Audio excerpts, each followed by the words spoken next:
बिस्मिल्लाहिर्रहमानिर्रहीम। शुगर वालों की ग़िज़ा के हवाले से काफ़ी गलत फहमियाँ पाई जाती हैं। कुछ लोग सुनी सुनाई बातों को आगे आलमाना और हकीमाना तरीके से बयान कर देते हैं और कोई चेक करने की कोशिश नहीं करता कि इसमें कोई सदाकत भी है, कोई हकीकत भी है या नहीं है, या आपकी सेहत के लिए फ़ायदा मंद भी है ये चीज़ें या नुकसानदेह हैं।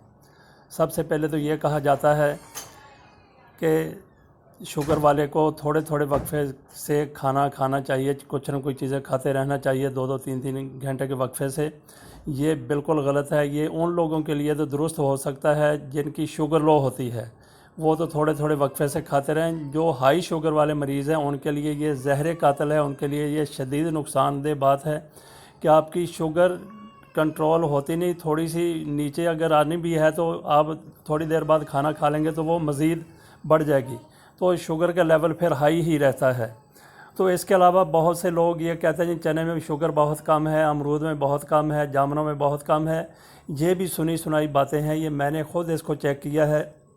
चने में भी शुगर है लेकिन रोटी की निस्बत कम है, गंदम की रोटी की निस्बत, जौ की रोटी की निस्बत इसमें शुगर कम है, ग्लूकोज इसमें कम है चने में, लेकिन है ज़रूर। बाकी जितने अनाज हैं, जितनी दालें हैं, सब में कुछ ना कुछ शुगर है। अगर शुगर फ्री कोई चीज़ है तो वो सिर्फ़ एक खीरा है, सब्ज़ियों में भिंडी तोरी है और मूली है।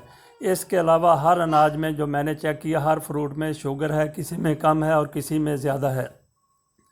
तो इसके अलावा जामुनों के बारे में बहुत वसूख से कहा जाता था कि जामुनों में शुगर है। ये मैंने खुद चेक की, जामुनों में शुगर नहीं है। जामुनों को मुजर्रब इलाज कहा जाता था शुगर का, कि इसमें शुगर बिल्कुल नहीं है, शुगर हाई शुगर का ये ख़ात्मा करती है। इसको भी मैंने चेक किया है, जामुनों में भी शुगर है। आपने अगर जामुनें खानी है तो ख़ुद चेक करें, किसी की सुनी सुनाई बातों के ऊपर ना जाएं। जामुनों में बिल्कुल शुगर है, उसकी गुठलियों में हो सकता है कि शुगर का कुछ ना कुछ तदारक उसमें होता हो। अल्लाह हाफिज़। अगली वीडियो में मज़ीद तफसील के साथ इन बातों पर, इन शुगर के हवाले से, ज़ियाबेटिक्स के हवाले से बात करेंगे। अल्लाह हाफिज़।